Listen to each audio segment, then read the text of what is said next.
for every Figma out there, there will be 100 others that didn't make it. They could be hammering away for years and years, and that idea eventually fell and folded. So you are pointing to potentially the one success story out of many, many more that would have failed. Today I'm speaking with Hazel Lim. Hazel runs a solo venture studio, and if you don't know what that is, neither did I. But after speaking with Hazel, I think that the way she approaches building businesses might be ideal for quite a few people, and maybe especially so for people in the no-code space. One of the things that I think no-code builders are notorious for, and one thing that I struggle with myself, is building out projects that go nowhere. Many of us seem to have no shortage of ideas that we'd like to build. And what Hazel's venture studio approach does is it offers a sort of systemic way to validate these ideas and to let them battle it out in the real world without getting attached to any single idea. It's kind of like venture capitalism, hence the name, in that both the venture capital approach and the venture studio approach work with multiple ideas simultaneously and expect that many of these ideas will fail while a few will succeed. The difference is that unlike venture capitalists, venture studios will take a much more hands-on approach in actually building the companies that they invest in. And in Hazel's case, it's actually just her at this point in time working on her own product ideas. So anyways, if you're someone who is interested in starting your own business, and if you have a bunch of ideas, but maybe don't know which ones to pull the trigger on, I think that you're going to find this conversation especially helpful. Hazel drops a ton of gems in this interview, and I hope you enjoy it as much as I did. If you are enjoying this podcast, make sure to drop a like on this video and to subscribe to the channel. You're listening to User Stories, episode number 16 with Hazel Lim. All right. I am here today with Hazel Lim. Hazel, thank you so much for coming on the podcast. You're welcome. Glad to be here. On your Twitter profile, you describe yourself as a recovering investment banker, among other things. Yeah. What was it like being an investment banker, and how is the recovery going? The recovery is going great. Well, I've just had 2 little babies, so, there's only so much you can recover from lack of sleep. But yeah, so I was actually a private equity investment professional rather than investment banker, but I thought that's quite a mouthful and not many people understand what it means. I thought investment banker might be a little bit easier. But what it's worth, the job role and the job, description is more or less the same. So I was working very, very long hours, doing a lot of deals, a lot of modeling, a lot of numbers. And I enjoyed it. But I also like other parts of my life as well. So, yeah. And it seems like, doing deals and at least investing in businesses is still something that you're up to. So can you maybe, I want to get into a whole bunch in terms of what you're up to with venture studios and stuff like that, but maybe just tell us what you're up to right now and how is that transition coming from your previous position? Yeah, so right now I'm focusing on building a personal venture studio, and we can go into what a venture studio means, what is a personal venture studio in a little bit. But that's broadly what I'm focusing on right now. And yes, it does actually utilize a lot of the skills I've learned and picked up from my investment banking days. But also, so prior to that, I worked for, you might have heard of this company, PwC. It's a Big Four accounting firm. So I did my qualification with them. I am still a chartered accountant. So still very, very numbers focused. And I took everything I've learned from that world and applied that to the venture building world. And I think that has served me very well. Okay, let's get right into it. What is a venture studio? You said personal venture studio. Let's just start with the definition of venture studio. Yes, so there are many different flavors of venture studio. So the definition is ever changing depending on who you talk to. But in essence, it is a startup that builds startups. So that's fundamentally what it is. The reason people do that, it's a way of minimizing. I don't like to use the word minimizing. I would rather use the word balancing. So balancing the risk during early stage startups. Because early stage startups are highly risky, and 9 out of 10 startups fail. So how can you work in that environment more effectively? That's the idea. So you allow data to help you make decisions as you progress. Okay. And so when you say personal venture studio, does that mean it's just you as an individual who's working on building other startups? Yeah. So there are, what you probably typically heard of is something called a corporate venture studio. So which is where, so I had my experience working for a corporate venture studio in the last 3 years, um, which is working collaboratively with typically quite big companies. So this venture studio would work with, I'm based in the UK, so FTSE listed companies, to collaboratively ideate, test, and launch new product ideas. So that's sort of a corporate venture studio model. So for me, a personal venture studio is basically taking the same principles that we would apply and do in a corporate VS world, and apply that to personal projects. And how can you build a portfolio of projects in a way that's cohesive and sort of risk balance. Could you tell me more about how the model works? Is it just sweat equity in the sense that you, as an individual who's helping different startups grow and get to that next stage of growth, is it just that you're helping them with whatever resources you're able to provide, and in return, you take a percentage of equity in their company, and then when they're ready to raise money, your equity is now valuable and you can cash out at that point? Or what other models are you using to actually make money from this? Yeah, so you're describing a little bit more of a VC type investments. So a venture is different to a VC company, in broadly two ways. So one is that VC is, as you say, it's an investor writing a check and making a kind of a passive investment into a startup, and then the investor then takes a bit of a step back and let the startup founder run that business. A venture studio is different in that the founding team, so i.e. in this case myself, will be operating and running and launching those companies. So I'm not writing a check, but I'm involved in a startup process. But secondly, it's there is an asymmetrical risk profile between the VC, the investor, and the founder in a VC model. So the investor is essentially what you're doing. You're expecting 9 out of 10 of your investment checks, so your startups, to fail, or whatever the figure is, right? Whatever the statistics is. But on the other hand, you're expecting, as an investor, you're expecting the founder to spend 100% of his time on that one particular idea. So that's a VC model, but a venture studio is different. So in a venture studio, the founding team are the operating team, and they usually work across different projects.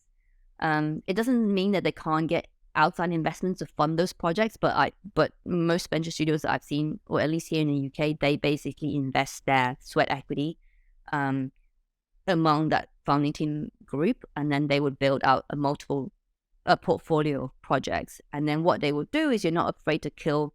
So if you work on 10 different projects together, you're not afraid to kill that 2 project that's not really gaining momentum, and then move on and just basically keep doubling down on what's working. So that's the venture studio model. So you are the operator, as well as the investor. Right. And so it's not necessarily that you, as an operator working alongside these founders, won't raise money to get to that next stage of growth, but it's more you're more of an operator in the company, and so you probably also make money when the company is actually profitable and doing well. Is that right? Yeah, that's right. Again, there are multiple different ways to do this. So I have seen, so some companies would say, okay, well, we're just going to be doing the ideation stage in the venture studio. And when we see something that's very promising, we would then take that particular idea, carve it out. We're going to fundraise. We're going to, hire a founder to then take this company to the next stage. So that, again, is a way a venture studio model could work. And that's how we work in the corporate venture studio that I work in. But at this stage in my personal studio, I don't have the capacity to do that because I'm just an individual at the moment. And I imagine, too, that there might be some kind of blend with like a typical agency model, in the sense that people are just paying you to help them. Like if you can build their product for them. Let's say I'm in the no-code space myself. I ran my own personal agency for a while years ago. And, in that model, people paid me to build their app. I wasn't taking equity in the company. So once that agreement was over, I mean, that's how I made money. And then they went on and did their own thing. But I imagine in the venture studio, maybe the lines are a little bit more blurred on that end too. Potentially, but typically there will be equity involved. So that seems very high risk, high reward, at least in terms of the investment of your time. You know, if you're, like you said, if you're a venture capitalist, it seems like typically you're writing a check and your involvement is more removed after that point. Maybe, I'm not entirely sure. But it seems very much like with a venture studio, you are in the trenches with these founders, grinding it out, trying to figure out how to make this business work. How do you approach that in terms of picking winners? Are you constantly looking for new startups to invest your time in? How do you think about risk when it comes to these startups? Take me through that process.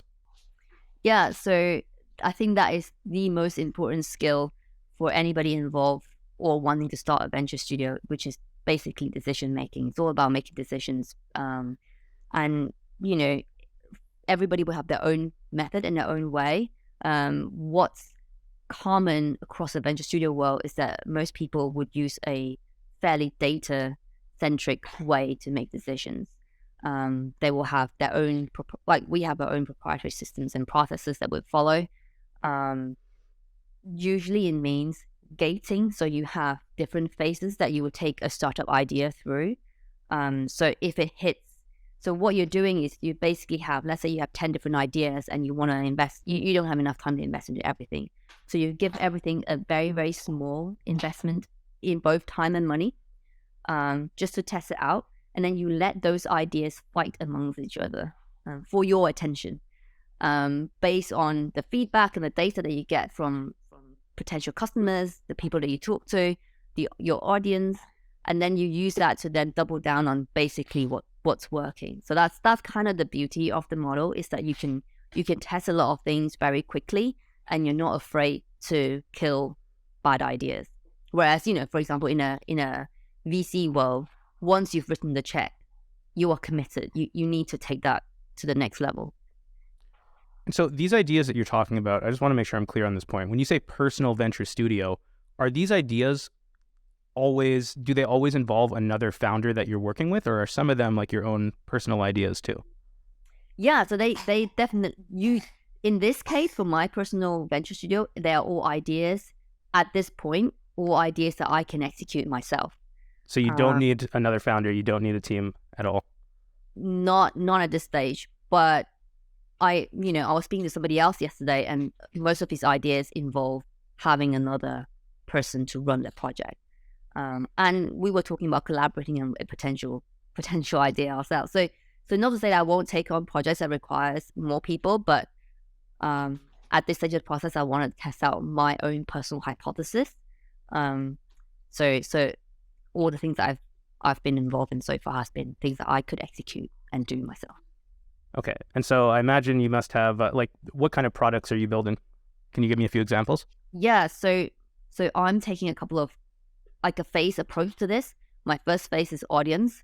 So I wanted to figure out what people within the startup community want and need. That's my audience at the moment. So I picked that audience and I went, okay, where do people hang out? They hang out on Twitter. So that's where I'm focusing the majority of my time on, which is on Twitter platform. I share a lot, and I ask a lot of questions as well.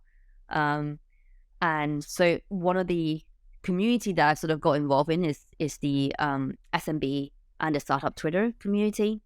So off the back of that, trying to figure out what people are struggling with. Ideation is a big thing. So my first product at this point is a newsletter that basically focuses on coming up with new ideas that are validated, or sort of trends back ideas. So that's my first product at this point. Do I need people to run that newsletter business? Not necessarily. I can. So Morning Brew has a huge team working on it.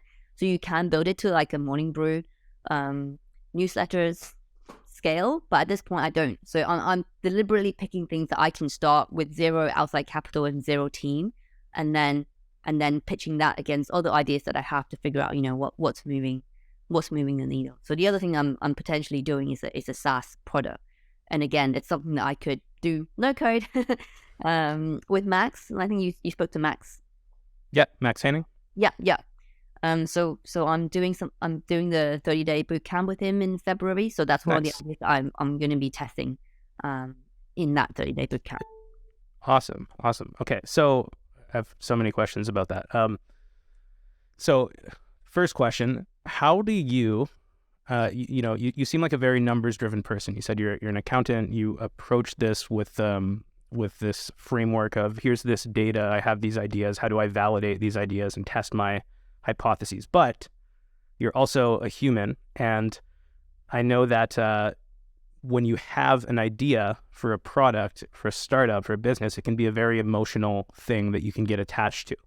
And especially when you're working by yourself and you have all of these ideas, and, I don't know what your typical workday looks like if you're like me, where you just kind of sit in an office alone all day and maybe you have Zoom meetings or whatever. But I think the point I'm trying to get at is, when you're working with other people, sometimes it's easier maybe to get feedback from others about your idea and separate yourself from them. So I guess my fundamental question for you is, how do you take account of your own biases when you're evaluating these ideas? Even if you have this data-driven approach, I think that we are so good at like fooling ourselves at times about certain ideas and investing time in things that we would want to invest time in, even if those aren't necessarily the right things to invest time in. Yeah. So there are two things that I would say to this. One is, again, so if you could find a way to systematize your decision-making process, that will eliminate some of these biases that you've mentioned. So if you, for example, before you start, you already sit down and say, okay, well, if the idea gains enough traction at this date with this kind of metrics, then I will go ahead with it. If not, then I should focus on another thing. So that's definitely one. The second thing is, never work on just the one idea, and that is fundamentally what makes a venture studio, and why it is, as a lot of people are saying, it's a very effective model of entrepreneurship, because you never, and we tell a lot of our clients this as well, is that don't ever just focus on the one idea, because once you've decided that that's the idea, it is very, very difficult to then pull yourself away from that. So if you've always start and at any point in time have 2 or 3 irons in the fire, then, if one thing isn't working out, it feels a little bit less painful to kill that. So that's 2 things that I'd say you could do to help you not get swayed by your emotions too much.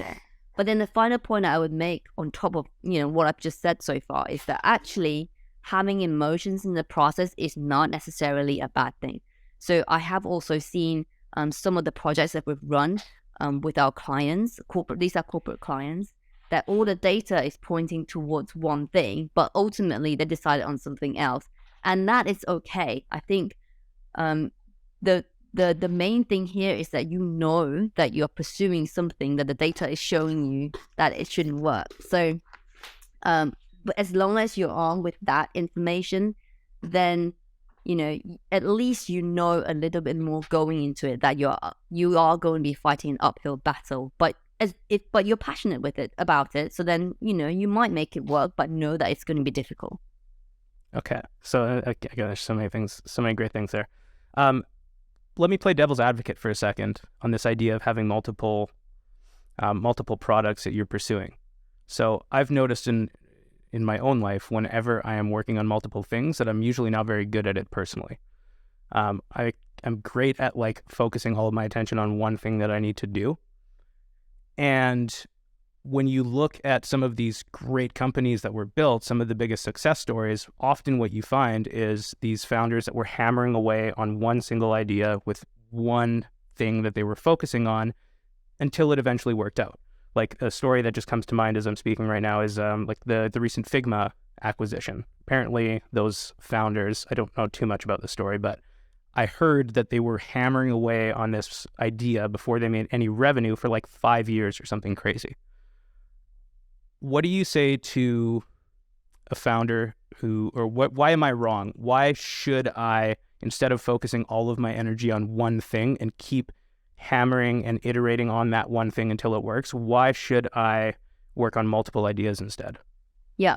So one thing that I would say, this is quite a common objection to the venture studio model. One thing I would say is that for every Figma out there, there will be 100 others that didn't make it. They could be hammering away for years and years, and that idea eventually failed and folded. So you are pointing to potentially the one success story out of many, many more that would have failed. So I think that's the one thing for you, is that when you work on the one idea and then focus all your energy, attention from it, right? The key thing is here, it is right from the start. If that's what you've decided and that's what you're going to be pursuing, and you're taking it to the end, or you fail and you declare bankruptcy, right? So if you do that, know that the odds are stacked against you.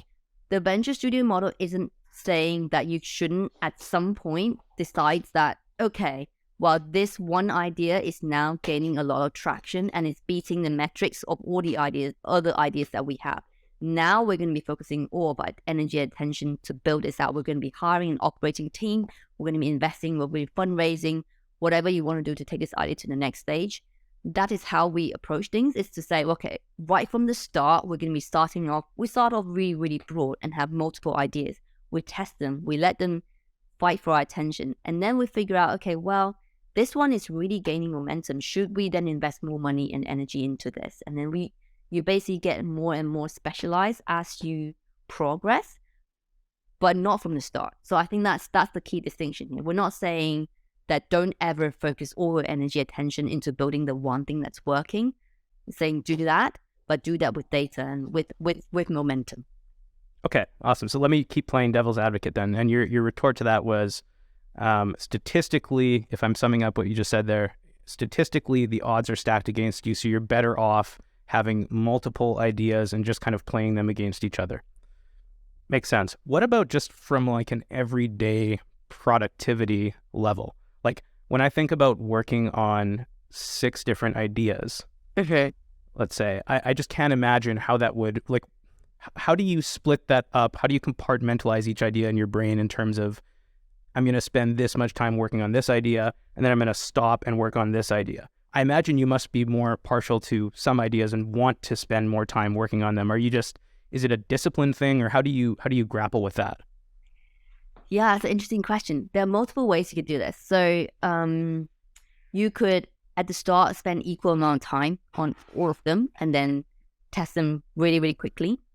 But what I would draw a parallel to is, so for example, if you were somebody who runs, who is into paid advertising, paid media, one strategy that people use in that world is that we're going to be, allocating 80% of our budget on a campaign that's live and it's working, and we're going to be, putting 20% of our budget against experimentation and new ideas. So I think that's a model that you can approach, you can use. So put 80% of your energy attention on the 1 or 2 things that you can be working on, and then, maybe 2 hours a week, whatever, or, however you want to do the 80-20 rule, the 20% on new things that you think, it's just a punt. It might fail, but we're going to see how it goes. Right. That makes sense. You mentioned earlier the importance of setting out goals for yourself in terms of numbers that you're going to hit to evaluate these ideas. And I heard in another show that you were doing that this doesn't always have to be revenue, right? It could be, like in your case, when you're doing the email newsletter at this point, that could just be a number of signups, right? As a metric that you're using. My question for you is, when you're picking these metrics, how do you know that you're picking the right metrics? Good question. So it's difficult to know, and this is one of the most common questions that I've received so far, which is, what does good look like? And I think, drawing my experience from the corporate venture studio world, we run a lot of smoke tests. So we run smoke tests, 1 a week, basically, sometimes 2 a week, 2 ideas a week that we would build and, launch a website and go and do marketing for. Once you've got to a certain number of tests, then you can look back and know, okay, well, this one really popped compared to, because now we have experience to know what what's a good click-through rate, what's a good number. You have enough data to inform a decision. At the start, on the other hand, it is quite difficult because you just don't have enough experience. I would say two things. One is reach out to people who have been there and done that and show them your metrics, and then they can tell you, oh, this looks good. So for example, my newsletter, I basically took a screenshot of my subscriber base, open rate and everything you can see on Beehive, and just post it on Twitter and say, this is my stats recently. I'm celebrating getting to 300 followers. I don't know whether this numbers look good or not. And then people started commenting and saying, yeah, this look amazing. You should continue. So I think I didn't know anything about newsletter open rates before this, but now I know a lot more. So I'm drawing experiences from other people who have been there and done that. And then secondly, this is actually the SaaS product that I'm considering setting up for the 30-day no-code bootcamp, which is coming up with metrics that people can plug in. And, you put in your information and that SaaS can tell you and draw on experiences on sort of big influencers like Justin Welsh or, other venture studio builders and say, okay, well, this is their metric. This is their follower growth count, 10 days or 100 days into their Twitter following. And this is where they are now. And this is how you compare. Do you want to continue? Do you not? I think that's kind of the SaaS idea that I have, that I'll be, again, at this point, it's an idea that I'll be testing it out. And so diving more into the newsletter, I think it's an interesting case too. And by the way, I would recommend that. I'm subscribed to Hazel's newsletter. It's fantastic. I'll leave the link in the description. You should subscribe to. When you are thinking about writing a newsletter, I guess, take me back to those early stages with that particular product idea. Why a newsletter? Why focus on audience building first? And why, to your point, when you don't really know what metrics are good metrics, when all of this is new to you, how do you set that first metric to know that you're even on the right track at all? Like, what if you just pick what if a newsletter was a horrible idea and you picked the wrong thing entirely? For sure. So for me, I have tested hundreds of ideas. So some of them have been very successful in the corporate studio that I worked in. But a lot of the other ideas that I've tested have failed horribly. So for me, I was sitting back and thinking, what's the one thing that I would invest in? So to your first idea, right? What is the one thing that I would invest in that would help me learn a lot more about what I want to do next? That is a no-brainer, even if that idea failed. So I'm thinking about it from a personal time investment perspective. What would be a no-brainer for me to invest a lot of time into? Even if all the metrics is horrible. For me, because from my background, I'm sort of the ideas person. I've run a lot of ideas for a lot of people. I'm also a numbers person. Putting together trends, so data and business ideas seem to make a lot of sense. So I'm starting a newsletter that talks all about, using data to find the next trend and the next business idea. So that takes into consideration my background, what I'm good at and what I like talking about. And also even if all else failed, I have come up with a lot more ideas that I could take with me back into the venture studio world, when I run another project with the clients. So for me, that's a no-brainer. So that's how I decided on my first idea. For you, you might have something completely different. So that's my approach. So I thought, okay, well, I'm going to start a newsletter. What's a very, very good way to get my first 100 customers? Go onto Twitter. So if I were to invest in my own personal brand, I could pivot all my startup ideas, 100 different ideas in the future. But my personal brand it's all about me. So again, it's another thing that's a no-brainer to start. It's no loss for me if everything failed. And you were kind of getting to it there, but how do you think about audience building? Is it more, is it almost like a venture studio product itself, or is this more something that's just kind of building in the background that you're utilizing for other purposes too?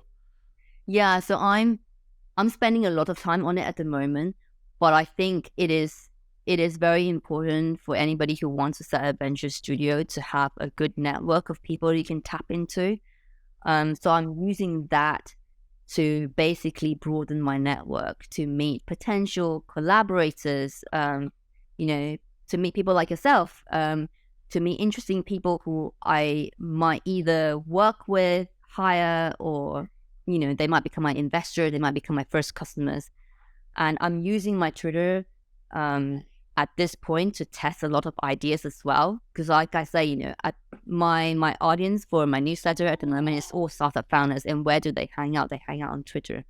And so I'm asking a lot of questions, a lot of very stupid questions as well. And people are showing me what matters and what they care about, what are the problems that they currently face. And I think even within the very, very short 2 months that I've been on the platform, I've already learned a lot from the community. Yeah, and it seems too like the way that you approach even just coming up with ideas and evaluating them before anything else is that it's always based on, at least the ones that you've mentioned right now, are all based on problems that you are witnessing people have, and that you're not just kind of like pulling out of thin air. And I think especially maybe writing a newsletter about trends that are happening, is it tempting to see some of these trends? Let's take AI, for example. Everyone, myself included, is obsessed with AI at the moment. And here's a personal example. I'm subscribed to a few AI newsletters and reading all of these new technologies coming out. And the other day I thought, because I saw someone talking about how this person was making millions from AI generated children's books or whatever. And I thought, wow, what if I built an app that where people could make their own children's books using like AI generated content? And then I thought to myself, like 10 minutes later, I don't care at all about children's books. I've never been interested in that at all. I know what it takes to build an app, and I know the logical part of my brain knows that it would not be a simple like weekend thing to build an app, that's just a long-term investment if I actually wanted to put in the effort required to make something like that work. How do you, I guess my question is, how do you avoid the temptation to jump on some of these trends that are more emotional versus doing what you're doing right now, I think, which is, hey, here's this group of people that are talking about all of these things. This one problem keeps coming up. This one question keeps coming up. Maybe I should build a product to solve that. Yeah. So for me, I have done enough startups that have failed to protect me from that temptation that you've just talked about, because I have jumped on so many of these trends and then they flopped completely, despite, spending a lot of time and effort into them. So that in itself has taught me a lot of lessons. And I think everybody have to go through that process. I can tell you that you should use a data-driven approach to your startup, but you won't. Like, if that's your first startup, you just won't do it. You will have to. I think it's almost like a rite of passage everybody have to go through, and all founders have to go through to learn. And most of the time it's going to be learning through the hard way that the idea that you have in your head the idea in itself is just like a little spark. There's so much more to building the business than that just initial excitement. So yeah, I think it's people just have to go through that process to learn to stop themselves. I think that's one. But the second thing is that the great thing about writing a newsletter for me, and again, you learn a lot about yourself through the entrepreneurial journey. And I think to me, it really it is a journey, right? I've learned a lot about myself, and I've learned that writing about it and just, I write about the trend and I learned a lot about it. That in itself is enough to get it out of my system.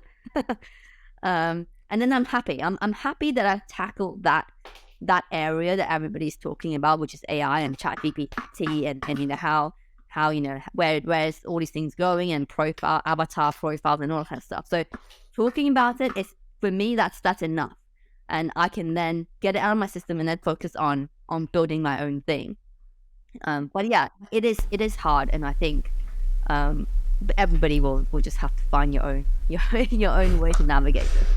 Yeah, it's an interesting approach. Maybe more people should, who are perhaps more prone, let's say, to shiny object syndrome, like myself, maybe should just start talking about these ideas in public rather than going and building them right away. How important do you think it is to love the idea that you're building out? So one of the things that I did when I was learning bubble, I was building a product that was essentially like a learning management system for restaurants. And I was learning the platform too. So I was having fun building and really enjoying it. Then when I actually built this product that I was working on for like 6 months, I went out to go sell it and realized there was this whole other part of the business that I was ignoring, that I wasn't prepared for. Selling, marketing, all of that stuff. And I burned out from that idea pretty quick after the rubber hit the road. And on my like post-mortem, when I think back on that, one of the big challenges was that like I didn't actually care too much about a learning management system for restaurants. I was more interested in just building out a product. When you evaluate ideas, how do you think about like building a SaaS? I mean, I guess like what you would be building a SaaS for is something that you seem interested in terms of just solving problems for startup founders. But I guess how do you evaluate how much you think you would actually enjoy running that product as a personal venture studio owner? Yeah. So I think in your first attempt at running, let's say you're running a venture studio, you've got a couple of ideas that you want to test.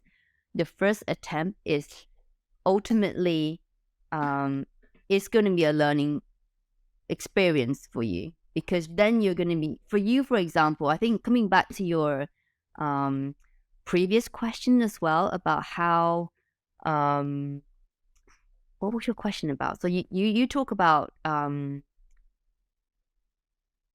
how do you, sorry, lost my train of thought. That's okay. Happens to me all the time.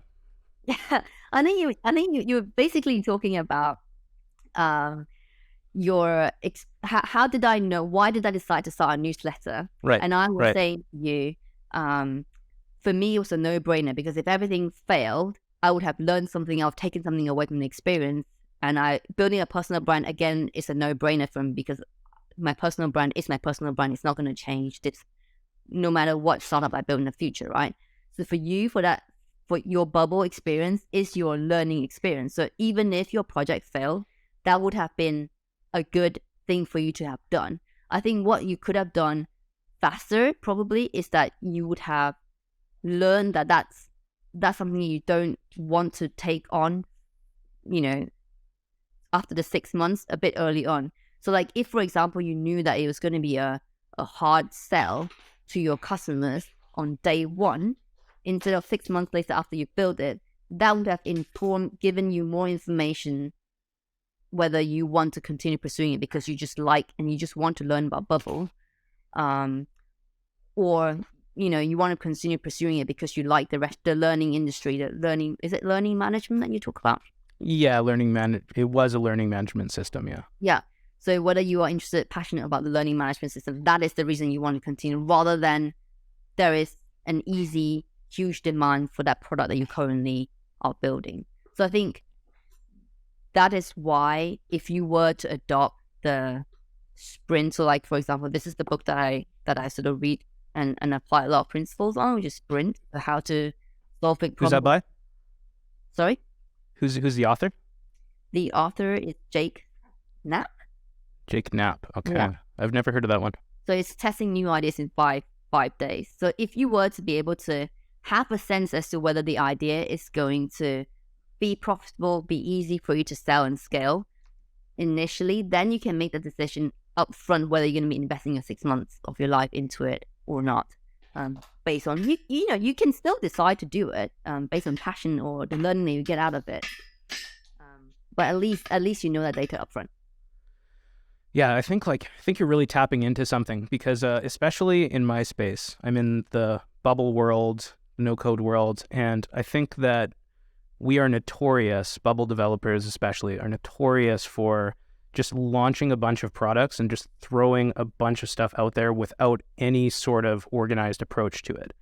And, I've heard there's one end of the spectrum that I see that's like build in public, launch as many products as possible. In a previous talk that you did, I heard you speaking with Lee, who I think he launched like 75 products in 75 days, something crazy like that.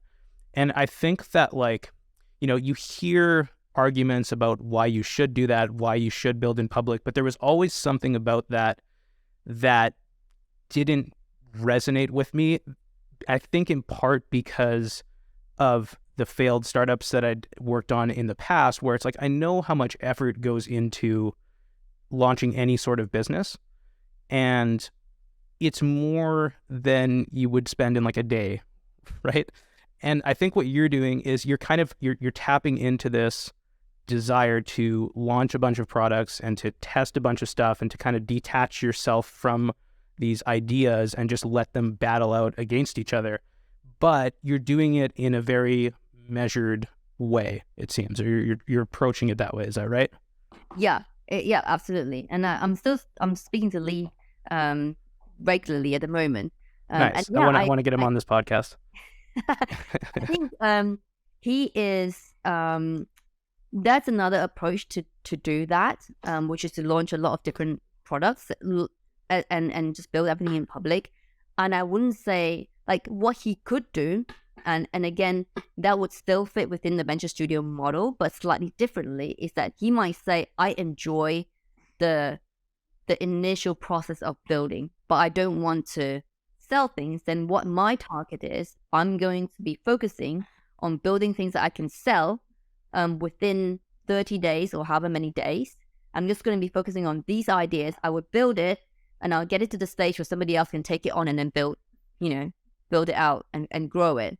And then just target so that every one of my ideas I'm going to be working on is going to be on micro acquire or tiny acquisitions in 30 days. I think that is another way that you can approach things. And again, that's not to say that method is wrong, but I personally would like a little bit more data to help me build. And I want to invest more time in each one of my startups rather than doing 75 and then just selling everything off, I think.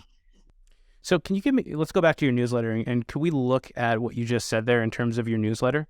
Yeah. You said you're at what, like 300 subscribers now to the newsletter, and you've been doing it for how long? Just to give some context. 2 months. 2 months. Okay. So did you have, I guess, what's your next metric and milestone that you're aiming to get to? Oops. There you go. Oh my God. So cute. Hello. Hello. Yeah, sorry. Back to your question. So your question was, how do I... Well, what's your next metric for subscribers that you're trying to hit? Let's say I'm assuming that's your metric for your newsletter right now. Yeah, that's right. So, well, two things. So one, I've got two metrics. One is how easy it is for me to get sponsors for my newsletter at this point in time. So that's definitely one metric that I need to assign. So I've just got my first sponsor yesterday, which I'm very congrats. Well, thank you. I have no idea whether that's good or that's not good. So I'm going to be reaching out to other newsletter owners to say, at what point do you get your first one? How easy to get it in the second one? I'm going to get some feedback on that and then plug it back into my own target to see how easy it is for me to grow my newsletter, how much effort and how much time I need to invest in it, and whether then it can help me inform, okay, do I want to continue doing this? So there's two metrics. So one is sponsorships, and the other one is subscribers, how easy it is for me to get the next 100. So I'm, for example, comparing my newsletter to Kat, who runs another newsletter, and she basically got to, 3,000 followers in 6 months. Then I'm thinking, well, okay, mine isn't growing as fast. What's the difference? And would I still want to continue pursuing this despite that?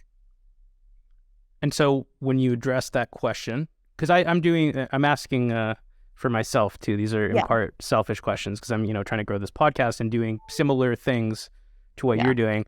When you ask that question to yourself, why am I not growing as fast as Kat, let's say? Yeah. What answers do you come up with, and what's the next step after that? Yeah. So for this particular one, I've been pondering it. I think what's driving her growth is two trends. So one, her newsletter is no code exits, right? So she's driving on the no code trend, which I cover in my newsletter. And the second one is the buying to build, the desire to buy then build. So that is, again, another rising trend. So she's got two really, really strong momentum going behind that. And then she's combining the two and creating a newsletter off the back of that. So I'm looking at thinking, okay, what is the trend that my newsletter is driving on? So for now, I've landed on Venture Studio and Portfolio Career. So that's two things that I think is driving people to my newsletter at this moment. What I'm now trying to decide with this newsletter is whether I would focus on just calling out Venture Studio as a thing and then just writing a newsletter purely based on Venture Studios and helping people set their own versions of Venture Studio up. Because I think, again, this is a rising trend. And what I then next need to do is figure out how easy it is for me to get my first 10 subscribers, how much energy and how much time it would take, and then decide whether, okay, do I want to pivot that, or do I continue with my more generic, trends and talking about AI and ChatGPT and all that kind of stuff. Right. Okay. So let me ask you to kind of diagnose myself, because here's one thing that I struggle with on this channel is, I started this channel like a year and a half ago, this YouTube channel, and originally what I was doing is just bubble tutorials, and they're like 45 minutes of me speaking to the camera, just going through and building out some sort of feature or app or whatever. Yeah. And eventually, like, I really enjoy these podcasts. I enjoy speaking to people. Definitely. And I put them out. I started just focusing on podcasts. One of my problems is I love doing everything for a certain period of time. Yeah. So I still love the teaching stuff too. Yeah.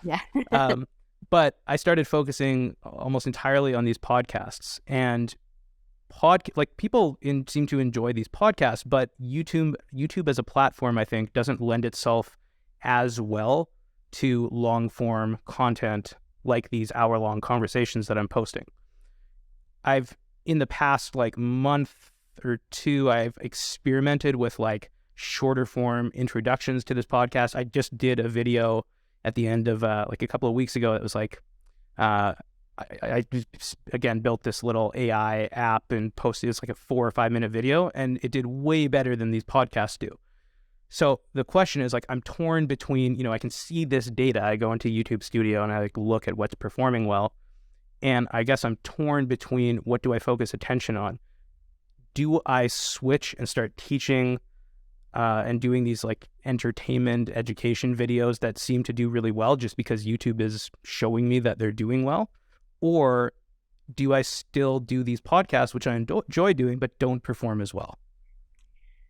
That is, I see this a lot, actually.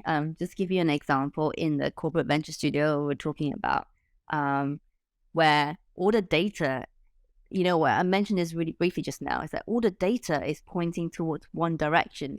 But then there is something that is holding that team back in making the decision to follow the data. So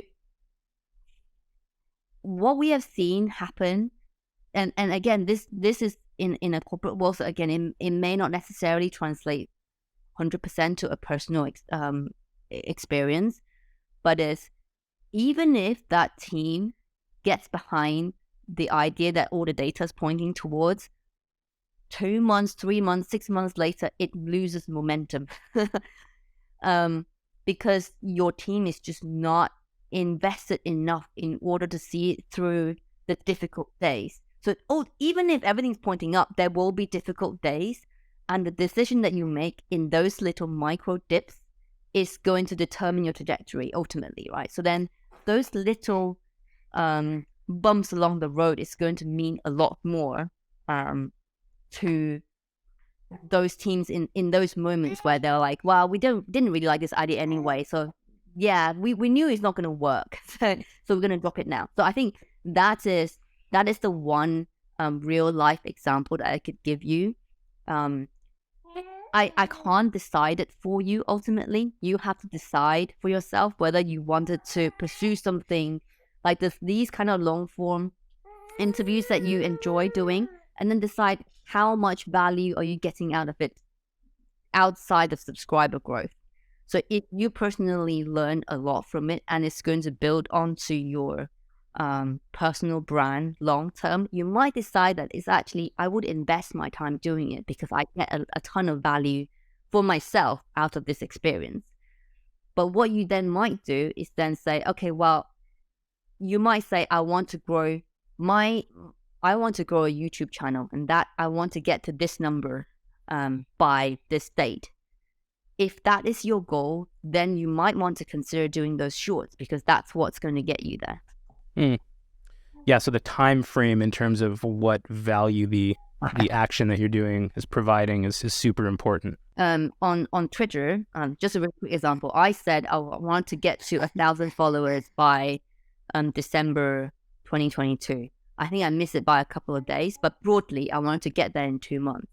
That was a goal that I really publicly set myself without knowing how to get there. I ultimately managed to reach there.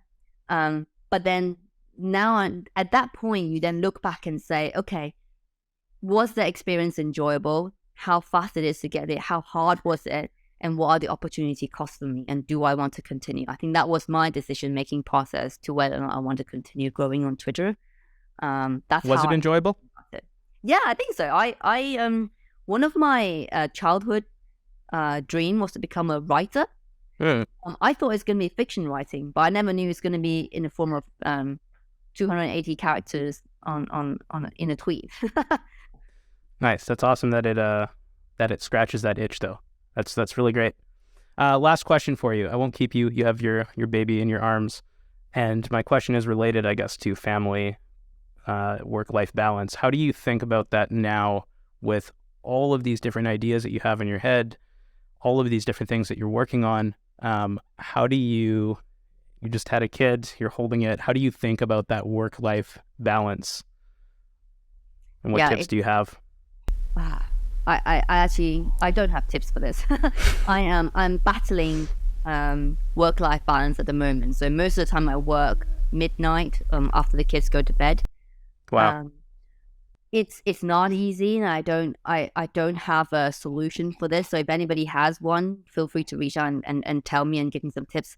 But for now, that is one of the reasons why I'm focusing on things that are no-brainer, and if all else fails, it still progresses my personal brand, and that is the reason why I've made this decision, so that the investment in time that I put in now does not feel as painful. Yeah, I was talking to another bubble educator named Matt on this podcast, and he just recently had a kid, and one of the things he said that just reminded me of what you said is his appetite for risk in terms of working on projects that are just kind of like fun ideas that might not lead to anything material, or like in your case, if you're not going to learn anything from this project, even if it doesn't make money, if there's no value from it, his appetite for that has just totally vanished since he's had a kid. 100%. I'm exactly the same.